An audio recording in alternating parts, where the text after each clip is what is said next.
Haldwani rampage caught on cam. Was the Haldwani violence pre-planned? Did the mobs run amok, unleashing arson and stone pelting before the police could rein them in? A shocking new visual has come out which shows how mobs went unchecked as they destroyed everything that came their way.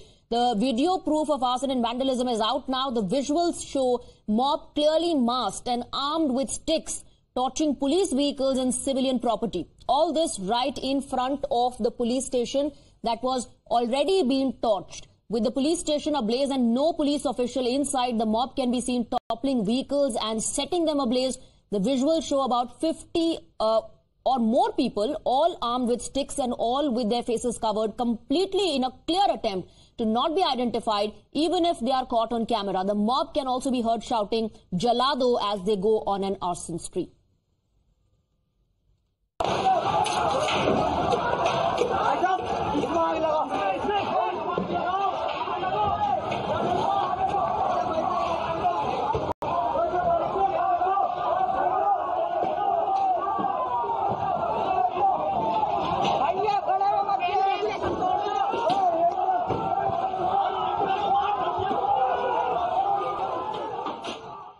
Anuj Mishra is joining us with more details. Anuj, DM ने कहा था कि जब anti encroachment drive चल रहा था तो ये जो वायलेंस हुआ है ये पहले से प्लान किया गया था, प्री मेडिटेटेड उन्होंने कहा था। अब जो वीडियो भी सामने आ रहा है उसमें देखकर लग रहा है कि पहले से तैयारी थी।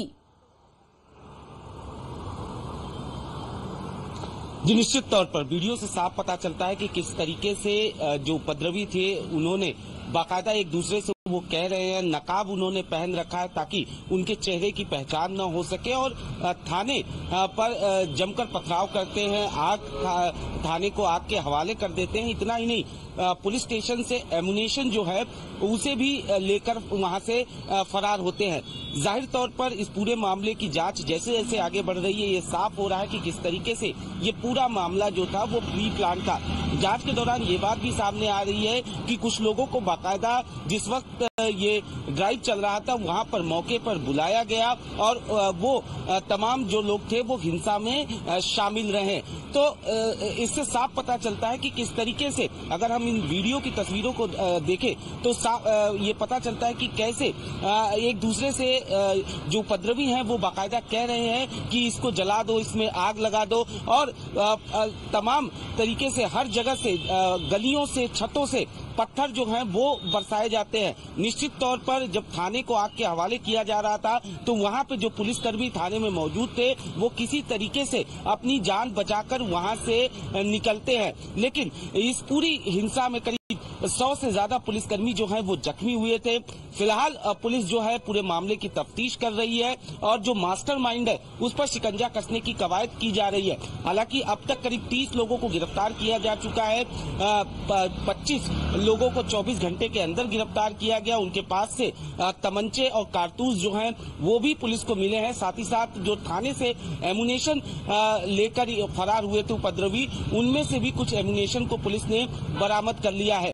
एक हथियार ऐसा था, जब गाड़ी तस्वीरों को देखे तो पुलिस की गाड़ी को जब आग के हवाले किया जा रहा था उस दौरान गाड़ी से एक हथियार जो है वो लेकर उपद्रवी फरार हुए थे, उसकी तलाश भी लगातार की जा रही है। तो जांच जैसे जैसे आगे बढ़ रही है उससे साफ पता चल रहा है कि किस तरीके से इस हिंसा की स्क्रिप्ट पहले से तैयार की गई और उसके बाद उपद्रवियों ने जमकर उत्पात मचाया। पुलिस और प्रशासन के लोगों को हमने सुना उस वक्त भी अधिकारी और डीएम ने क्या कहा कि ये पहले से तैयारी थी, पुलिस टारगेट पर थी। और अब कुछ तस्वीरें भी सामने आई। This video is from 8th of February 2024 which shows how the mob went on a rampage and everything that came in there was either pelted with stones or set ablaze. And these individuals in the visuals you'll see, we marked it for you, that they were masked, that they were prepared to carry out this sort of violence, and they were also alert that they could be caught on camera, and that's why they had covered their face to hide their identity. The police station was set ablaze, and right outside the police station, the vehicles that were parked, whether cars, whether bikes, they were all, look at this man here, masked, because he clearly knew that cameras would be around and he could be caught on the camera. To hide his identity, this individual was masked, and not just him, there were many part of the mob who were masked and armed as well. These are the visuals of what transpired on the 8th of February 2024, and they give you a sense that perhaps this was all pre-planned, like the authorities, the officials are now claiming. Let's listen into what they were saying, what many in the mob were saying when they were setting these vehicles and property ablaze.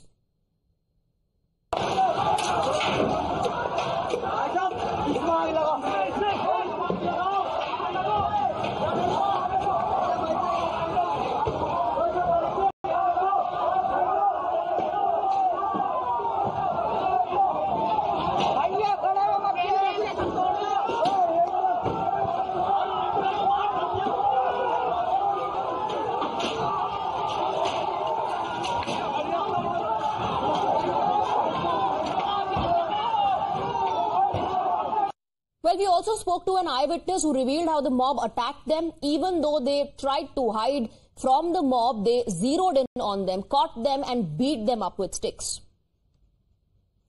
घेर के मारा उन्होंने।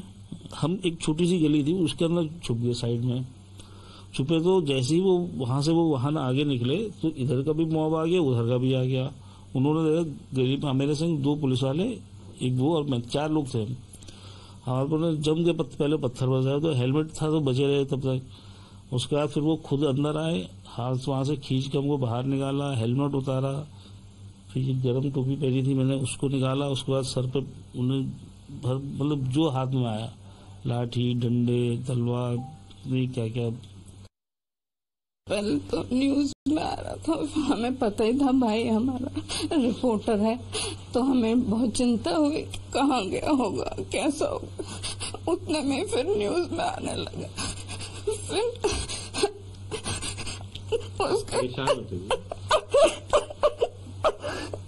हमने कहा police तो साथ में होगी, पर जब देखा कि पुलिस वालों को ऐसा कहाँ होगा हमारा भाई, एक ही भाई हमारा। फिर देखने के लिए पूरे इसके नाक की हड्डी टूटी है, सिर में इतने टाके लगे, हाथ की हड्डी, ये पत्थर मार के इसकी हड्डी तोड़ रखे हैं, पीठ में सब लगे, इसके रिब्स भी टूटे हैं।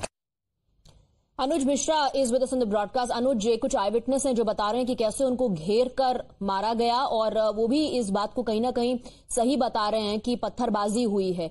Okay, before that Anuj